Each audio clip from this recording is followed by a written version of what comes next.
मनुष्य कोई आत्मा नहीं, मनुष्य एक शारीरिक प्राणी है। इसलिए ईश्वर जब आकर मनुष्य से मिलते हैं, वह मनुष्य के शरीर को लेकर आते हैं, उसी के शरीर और रक्त को लेकर आते हैं। इसलिए प्रभु यीशु लोगों के बीच में रहा करते थे, उनके साथ भोजन किया करते थे, उनके सुख दुख में सहभागी होते थे, उन्हें गले लगाते थे, उन्हें चंगा करने के लिए स्पर्श करते थे। इसलिए हमारा शरीर एक महत्वपूर्ण एक अंश है। शरीर एक घर नहीं है, हम शरीर हैं। इसलिए पवित्र वचन हमें सिखाता है कि हम शरीर सहित पुनर्जीवित किए जाएंगे। हमारी आत्मा स्वर्ग नहीं जाएगी, हम अपने शरीर सहित, जैसे मां मरियम स्वर्ग में उठा ली गई थी, जैसे प्रभु यीशु स्वर्ग चढ़कर गए, उसी प्रकार हम शरीर के साथ स्वर्ग जाएंगे। आइए इस महत्वपूर्ण रहस्य को आज हम जानेंगे आज की साधना के द्वारा। आइए हम अपने आप को तैयार कर लें, अपना एक उचित स्थान जो आप तैयार करके रखे हैं वहां जाइए और अपने साथ पवित्र बाइबल, अपनी डायरी, पेन, पेंसिल सब ले लीजिएगा। आइए अपना स्थान ग्रहण करिए, अपनी आंखों को बंद कर लीजिए और अपने आप को ईश्वर की उपस्थिति में रखिए।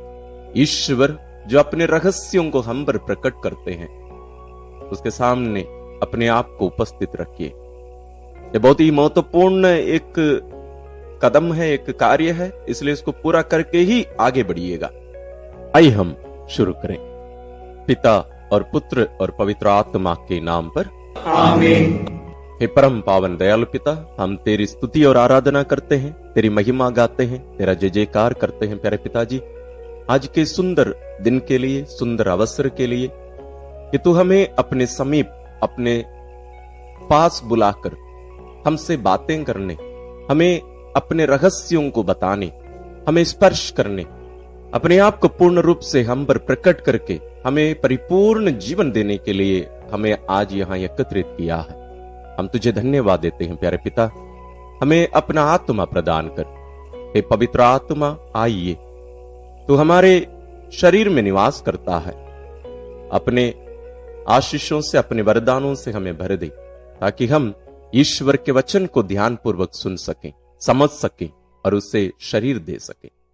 हे प्रभु यीशु ख्रिस्त, ईश्वर का जीवंत वचन तो हमसे बातें करने के लिए शरीर धारण करके हमारे बीच में रहा और आज भी रहता है। तेरी उपस्थिति के लिए हम तुझे धन्यवाद देते हैं। हमसे बातें करने की कृपा कर, अपने रहस्यों को हम पर प्रकट करने की कृपा कर। एक हमारी प्यारी मां मरियम, तो ईश्वरीय रहस्यों को अपने दिल में संजोए रखकर उस पर मनन किया करती थी, हमें भी सिखा।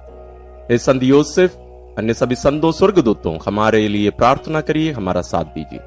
हम ये प्रार्थना करते हैं अपने प्रभु क्रिस्त के द्वारा, आमीन। आज के मनन चिंतन के लिए हम जो पाठ लिए हैं वो है संत योहन रचित सुसमाचार अध्याय 9 पद संख्या 1 से 17। The Gospel according to Saint John chapter 9 verses from 1 to 17। रास्ते में ईसा ने एक मनुष्य को देखा जो जन्म से अंधा था। उनके शिष्यों ने उनसे पूछा, गुरुवर, किसने पाप किया था, इसने अथवा इसके मां बाप ने, जो यह मनुष्य जन्म से अंधा है? ईसा ने उत्तर दिया, ना तो इस मनुष्य ने पाप किया और ना इसके मां बाप ने। यह इसलिए जन्म से अंधा है कि इसे चंगा करने से ईश्वर का सामर्थ्य प्रकट हो जाए। जिसने मुझे भेजा, हमें उसका कार्य दिन बीतने से पहले ही पूरा कर देना है। रात आ रही है जब कोई भी काम नहीं कर सकता। मैं जब तक संसार में हूं तब तक संसार की ज्योति हूं। उन्होंने यह कहकर भूमि पर थूका, थूक से मिट्टी सानी और वह मिट्टी अंधे की आंखों पर लगाकर उससे कहा, जाओ सिलोआम के कुंड में नहा लो। सिलोआम का अर्थ है प्रेषित। वह मनुष्य गया और नहाकर वहां से देखता हुआ लौटा। उसके पड़ोसी और वे लोग जो उससे पहले भीख मांगते देखा करते थे बोले, क्या यह वह नहीं है जो बैठे हुए भीख मांगा करता था? कुछ लोगों ने कहा, हां, यह वही है। कुछ ने कहा, नहीं, यह उस जैसा कोई और होगा। उसने कहा, मैं वही हूं। इस पर लोगों ने उससे पूछा, तो तुम कैसे देखने लगे? उसने उत्तर दिया, जो मनुष्य ईसा कहलाते हैं, उन्होंने मिट्टी सानी और उससे मेरी आंखों पर लगाकर कहा, सिलोआम जाओ और नहा लो। मैं गया और नहाने के बाद देखने लगा। उन्होंने उससे पूछा, वह कहां है? और उसने उत्तर दिया, मैं नहीं जानता। लोग उस मनुष्य को जो पहले अंधा था फरीसियों के पास ले गए। जिस दिन ईसा ने मिट्टी सानकर उसकी आंखें अच्छी की थी, वह विश्राम का दिन था। फरीसियों ने भी उससे पूछा कि वह कैसे देखने लगा। उसने उनसे कहा, उन्होंने मेरी आंखों पर मिट्टी लगा दी, मैंने नहाया और अब मैं देखता हूं। इस पर कुछ फरीसियों ने कहा, वह मनुष्य ईश्वर के हाथ से नहीं आया है, क्योंकि वह विश्राम दिवस के नियम का पालन नहीं करता। कुछ लोगों ने कहा, पापी मनुष्य ऐसे चमत्कार कैसे दिखा सकता है? इस तरह उनमें मतभेद हो गया। उन्होंने फिर अंधे से पूछा, जिस मनुष्य ने तुम्हारी आंखें अच्छी की हैं, उसके विषय में तुम क्या कहते हो? उसने उत्तर दिया, वह नबी है। आइए हम इस पाठ को कम से कम 2-3 बार ध्यान से पढ़ ले। इसमें जो छोटी छोटी बातें छुपी हैं उसको हमें समझना, याद रखना अनिवार्य है, इसलिए ध्यान से पढ़िए। हम साधना के प्रथम चरण में प्रवेश करते हैं। इस पाठ के बैकग्राउंड को हमें थोड़ा सा समझना जरूरी है। हमारे मनन चिंतन में जाने के पहले 40 में ईश्वर इस पाठ को हमारे सामने इसलिए कलीसिया के द्वारा रखते हैं, वो भी एक रविवार के दिन, क्योंकि प्रभु यीशु यरूशलेम की ओर जा रहे थे। उनकी घड़ी निकट आ रही थी। उनकी घड़ी संत योहन के अनुसार वो मृत्यु की घड़ी, जब प्रभु यीशु क्रूस पर अपने आप को बलि चढ़ाकर विजय हो जाएंगे। संत योहन रचित सुसमाचार के अनुसार प्रभु यीशु का विजय उत्सव उनका पुनरुत्थान नहीं है, बल्कि उनकी मृत्यु है, क्योंकि मृत्यु के द्वारा ही प्रभु यीशु हमें बचाए। उस मृत्यु को ही संत योहन उस घड़ी के रूप में प्रस्तुत करते हैं। और यहां इस घटना में, आज के इस सुसमाचार में जो घटना हमारे सामने रखी गई है, इसमें हम देखते हैं कि प्रभु यीशु विश्राम दिवस में चंगा करते हैं। विश्राम दिवस में कोई काम करना नहीं था, कोई भी काम नहीं कर सकते थे लोग। जैसे कोई भी काम करता हुआ पाया जाता था, उसको दंड दिया जाता था, और यदि बार बार उसी को उन लोग दोहराते थे, उसको मार डालते थे। इस संदर्भ में हम देखते हैं प्रभु यीशु बहुत सारे चमत्कारों को विश्राम दिवस में किए, जानबूझकर किए। उनको गुस्सा दिलाने के लिए नहीं, बल्कि उन्हें शिक्षा देने के लिए। ईश्वर के लिए कोई भी दिन शुभ और अशुभ नहीं होता है, कोई भी निर्धारित दिन ऐसा नहीं है, बल्कि ये जो विश्राम दिवस है वो विशेष दिन है, वो ईश्वर का दिन है। उस दिन को पवित्र रखना है। उस दिन में जरूर काम नहीं करना चाहिए, लेकिन उस दिन में हमें जीवन पाने के लिए ईश्वर के समीप जाना जरूरी है। आइए अब हम उस घटना के अंदर हम जाए। हमारी साधना के संदर्भ में ईश्वर के साथ हमारे संबंध के साथ विशेष रूप से शरीर के महत्व को भी हम समझने की कोशिश करेंगे। हम प्रभु यीशु के बहुत सारे चमत्कारों को पवित्र बाइबल में देख सकते हैं। बहुत कम वे किसी को स्पर्श करके चंगा करते थे, बहुत कम। बहुत जगहों पर लिखा हुआ है, लेकिन बहुत सारे ऐसे चमत्कार हैं जहां प्रभु यीशु बोले और सब हो गया, क्योंकि वे ईश्वर हैं। उन्हें कुछ करने की जरूरत नहीं थी। वो केवल सोचते थे या शब्द बोलते थे और वो हो जाता था। लेकिन यहां हम ऐसे एक चमत्कार को देखते हैं जहां हम प्रभु यीशु अपने तूक से मिट्टी सनाकर उसके द्वारा एक व्यक्ति को दृष्टिदान देते हैं। इसके पहले भी बहुत सारे अंधों को वे दृष्टिदान दे चुके थे, लेकिन कहीं भी हम ऐसे करते नहीं देखते हैं। वो भी प्रभु यीशु अपने थूक से ऐसे करते हैं, केवल स्पर्श नहीं करते। क्यों? एक महत्वपूर्ण शिक्षा इसके द्वारा प्रभु यीशु हमें देना चाहते हैं। वास्तव में इसकी जरूरत नहीं थी जैसे हम देख रहे हैं, लेकिन जैसे आज के समय में भी शायद कम होगा। जब हम बच्चे थे, हम खेलते समय गिर जाते थे तो हम क्या करते थे? हम अपने थूक अपने पैरों पर या अपने घावों पर लगा देते थे। क्यों? थूक चंगाई का एक दवाई के रूप में देखा जाता था। उसमें दवाई की शक्ति थी, क्या है, इसलिए लोग थूक लगाकर पहले किया करते थे। आज भी गांवों में करते होंगे, लेकिन शहरों में शायद, क्योंकि अभी बीमारियां भी इसके द्वारा फैलती हैं तो बहुत लोग डर जाते हैं। लेकिन प्रभु यीशु अपनी थूक से उस व्यक्ति को चंगाई प्रदान करते हैं। इसमें बहुत सारी बातें छुपी हैं। सबसे पहले, जैसे प्रारंभ में मैंने कहा, हमारा शरीर, हम शारीरिक प्राणी हैं, हम आत्मा नहीं है। और केवल हमारी आत्मा स्वर्ग नहीं जाएगी। हमारे चर्चेस में और हम बहुत सारे लोग हम प्रार्थना करते हैं, हम आत्माओं के लिए प्रार्थना नहीं करते हैं, हम व्यक्ति के लिए प्रार्थना करते हैं, हम मृत लोगों के लिए प्रार्थना करते हैं, मृत लोगों की आत्मा के लिए प्रार्थना नहीं करते हैं। वास्तव में ये पवित्र बाइबल पर आधारित शिक्षा नहीं है। पवित्र बाइबल के अनुसार एक व्यक्ति शारीरिक प्राणी है, उसमें शरीर है, आत्मा है, वो एक व्यक्ति है, वो एक अटूट संबंध है उसके बीच में। तो हम सोचेंगे कि तो फिर मृत्यु के समय तो शरीर नष्ट हो जाता है। फौजी नहीं, वो हमारी दृष्टि में, हम दोबारा मिट्टी में खोद के देखते हैं तो वो सब नहीं दिखता है। अब इस बात को समझने के लिए कुरिन्थियों के नाम संत पौलुस का पहला पत्र अध्याय 15 पढ़िए, पुनरुत्थान के बारे में। और हम हमारे विश्वास के प्रकटीकरण में भी हम इसी बात पर जोर देते हैं कि हम शरीर के पुनरुत्थान में विश्वास करते हैं। क्या आप विश्वास करते हैं कि नहीं करते? मैं तो करता हूं। मां मरियम शरीर सहित स्वर्ग में उठा ली गई। उनके पहले और एनोक और एलिशा नबी भी उठा लिए गए थे। प्रभु यीशु स्वयं अपने शरीर के साथ स्वर्ग गए, अपने शरीर को छोड़कर नहीं गए, वो शरीर सहित पुनर्जीवित हुए थे। वो एक प्रमाण है हमारे लिए कि हम भी ऐसे ही पुनर्जीवित कर लिए जाएंगे। और इसी कारण ईश्वर शरीर धारण कर हमारे बीच में आए। शरीर पाप नहीं है।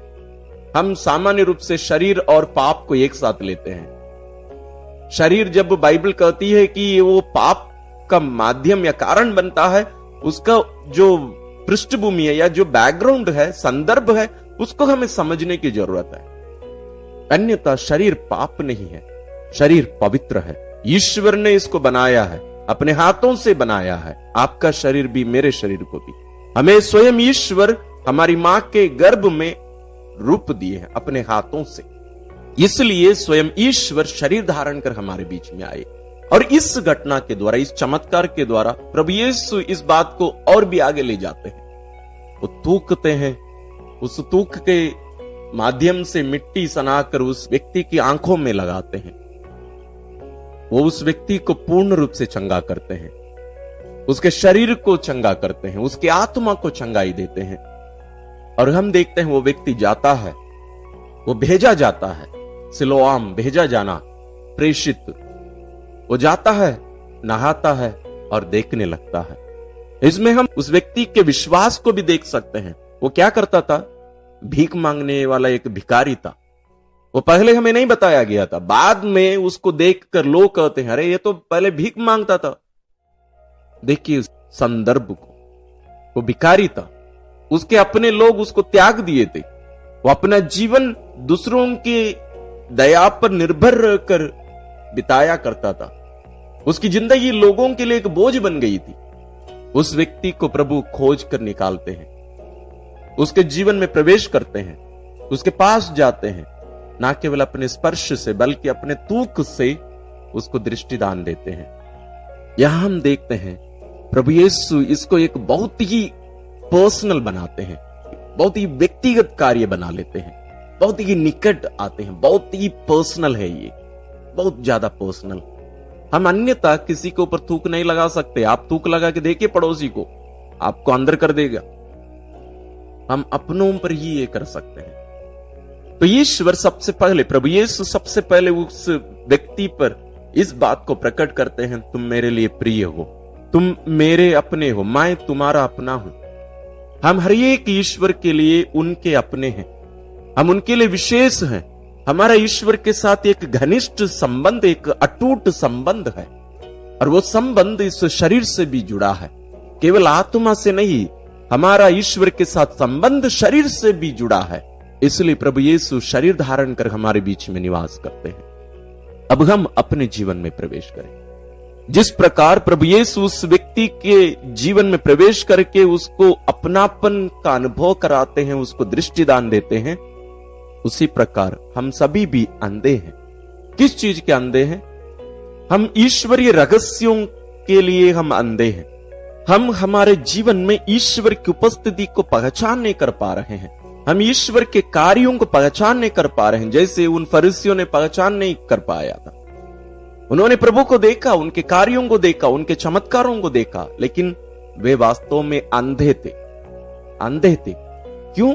किस रूप में अंधे? उनकी आंखें थीं, लेकिन उनमें विश्वास नहीं था। देखने के लिए केवल आंख पर्याप्त नहीं है, हमें एक विशेष चीज की जरूरत है। क्या है? रोशनी, ज्योति। वो ज्योति है विश्वास।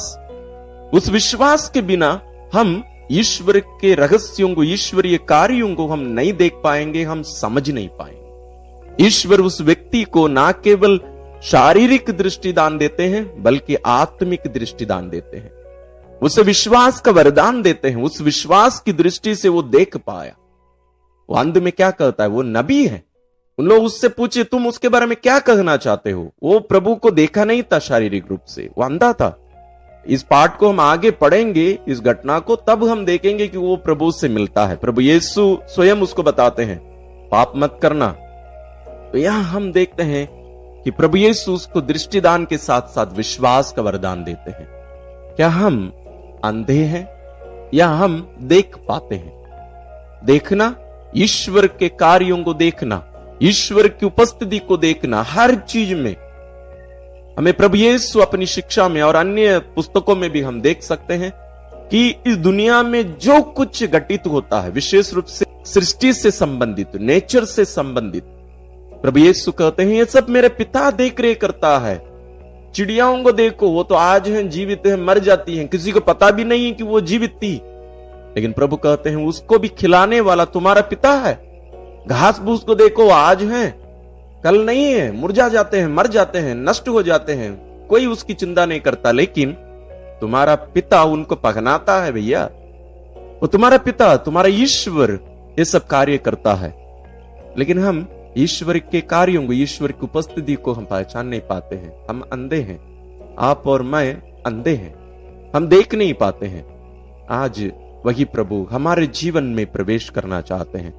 हमारी आंखों को वे स्पर्श करना चाहते हैं। इस शारीरिक आंखों को केवल नहीं, आत्मिक आंखों को हमें दृष्टिदान देना चाहते हैं, हमें विश्वास का वरदान देना चाहते हैं, जिसके माध्यम से ही, जिसकी सहायता से ही हम वास्तव में ईश्वर की उपस्थिति का अनुभव कर सकते हैं, उनका स्पर्श का अनुभव कर सकते हैं। अन्यथा प्रभु यीशु को बहुत सारे लोग स्पर्श किए, भीड़ की भीड़ उनके ऊपर गिर पड़ती थी, लेकिन उस महिला ने प्रभु का स्पर्श किया, उनके कपड़े के पल्ले को केवल छुई और चंगी हो गई।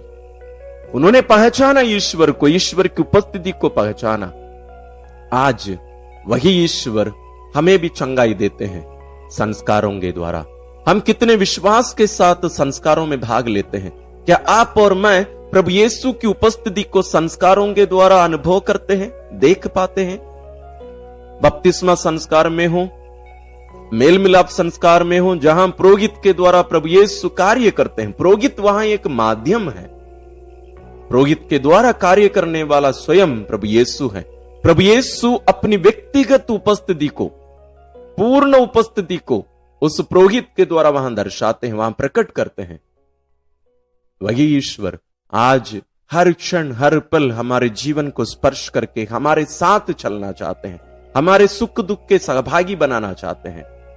हम इन बातों पर मनन करें, इन महान रहस्यों को अपने अंदर जाने दें, अपने हृदय में घर करने दें।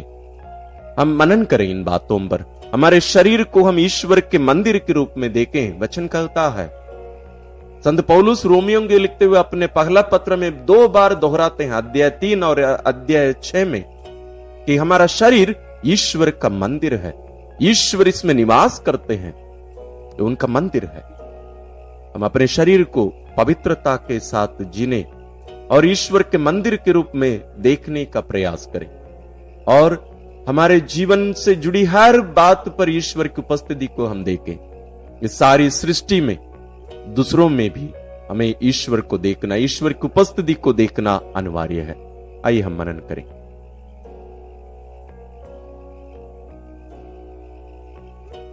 हम साधना के दूसरे चरण में प्रवेश करते हैं, प्रत्युत्तर। हे प्रभु यीशु, मैं बहुत बार इन संस्कारों को जिनकी स्थापना तूने की और पवित्र कलीसिया को सौंपा है, मैं इनका अनादर करता हूं। मैं इनका वास्तविक अर्थ नहीं समझ पाता हूं, मैं इनका पूरा पूरा लाभ नहीं उठा पाता हूं। हे प्रभु, तू इतना नम्र और इतना विनीत होकर हमारे बीच में निवास किया और आज भी है। तू अपनी कृपा दानों को मेरे ऊपर उड़ेल देना चाहता है, हमारे ऊपर उड़ेल देना चाहता है। तू चिन्ह चमत्कार के द्वारा मेरे जीवन में कार्य करता है, ताकि मैं तुझे पहचान सकूं, ताकि मैं तुझे समझ सकूं। हे प्रभु, मैं तेरे इन कार्यों के लिए मैं तुझे धन्यवाद देते हुए जीना चाहता हूं। मैं इन पर ध्यान लगाकर, मन लगाकर मां मरियम के समान मनन करते हुए जीना चाहता हूं। मैं इन्हें तेरे कार्यों के रूप में देखना चाहता हूं, तेरी उपस्थिति को उनमें और उनके द्वारा मैं पहचानना, अनुभव करना चाहता हूं। प्रभु, मेरी आंखों को भी स्पर्श कर, मुझे भी दृष्टि दान दे। मैं भी देखना चाहता हूं प्रभु, तेरी उपस्थिति का अनुभव करना चाहता हूं, देखना चाहता हूं, विश्वास में आगे बढ़ना चाहता हूं। मेरी सहायता कर। आइए हम भी अपने अपने मन में जो बातें उठ रही हैं, उन सबको प्रभु पर प्रकट करें।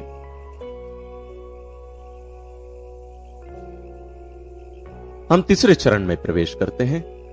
हे प्रभु, मुझे कृपा दे कि मैं तेरे महान कार्यों को, तेरी शक्तिमता और तेरी महिमा का मैं सदा मनन करता हुआ अपना जीवन जी सकूं।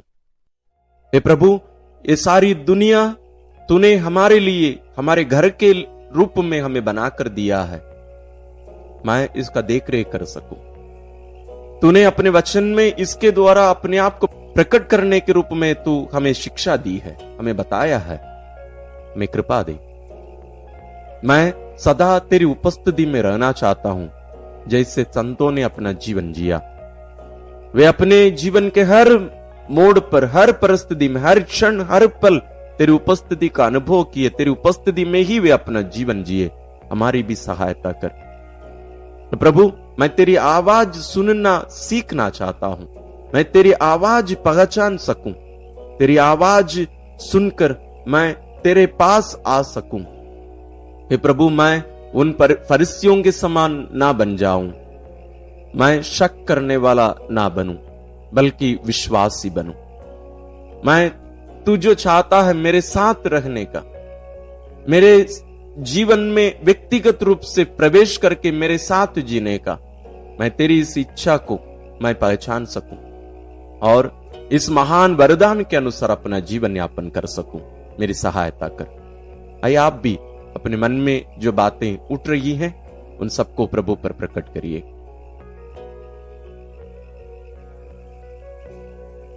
आइए हम साधना के चौथे चरण में प्रवेश करते हैं, निर्णय और संकल्प लेने का समय। आज के साधना के द्वारा हम बहुत सारे निर्णयों को हम ले सकते हैं। सबसे पहले अपने शरीर को पवित्र रखने का, अपने शरीर को ईश्वर के मंदिर के रूप में देखने का, उसी प्रकार दूसरों के शरीर को भी ईश्वर के मंदिर के रूप में देखकर, ईश्वर की उपस्थिति के रूप में देखकर उनके शरीर का भी आदर सम्मान करना। दूसरे के शरीर को गलत तरीके से, गलत रीति से नहीं देखना, अपना शरीर का ख्याल रखना, क्योंकि ईश्वर का मंदिर है, ईश्वर ने कहा है। साथ ही इस सच्चाई को हमेशा ध्यान में रखना है कि हम इसी शरीर के साथ पुनर्जीवित किए जाएंगे। इसी शरीर का मतलब, जैसे हम, यह शरीर वास्तव में नष्ट होता है, लेकिन इसका रूपांतरण होता है। इसके बारे में ही मैंने जैसे कहा, कुरिन्थियों के नाम संत पौलुस का पहला पत्र अध्याय 15 पूरा पढ़िए। संत पौलुस इसको बहुत सुंदर रीति से इसकी व्याख्या करते हैं, इसके बारे में हमें शिक्षा देते हैं, उसको भी सीखिएगा। साथ ही हमें सारी सृष्टि में ईश्वर की उपस्थिति को पहचानने सीखना, दूसरों के जीवन में ईश्वर की उपस्थिति का, ईश्वर के कार्यों को पहचानने सीखना, इनके साथ साथ और भी बहुत सारी बातें आपके मन में उठी हैं, आपके व्यक्तिगत जीवन से संबंधित हैं, उन पर भी आप जरूर मनन करिए, मूल्यांकन करिए और निर्णय लीजिए, संकल्प लीजिए। विशेष रूप से पवित्र संस्कारों को उचित आदर, सम्मान और प्रयोग करने का भी निर्णय लीजिए।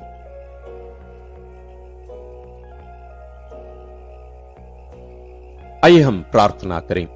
हे परम पावन दयालु पिता, हम तेरी उपस्थिति के लिए तुझे धन्यवाद देते हैं। आज के इस महान रहस्य के लिए, महान अनुभव के लिए, महान अवसर के लिए तुझे धन्यवाद देते हैं, जब तू हमें एकत्रित करके अपने रहस्यों को हम पर प्रकट किया है। मेरे पिता, हमें कृपा दीजिए कि हम इन बातों को अपने दिल में संजोए रखकर इस पर आधारित जीवन जी सके। हे पवित्र आत्मा, हमारा सहायक, हमारे साथ रहकर हमें संभालने की कृपा करिए।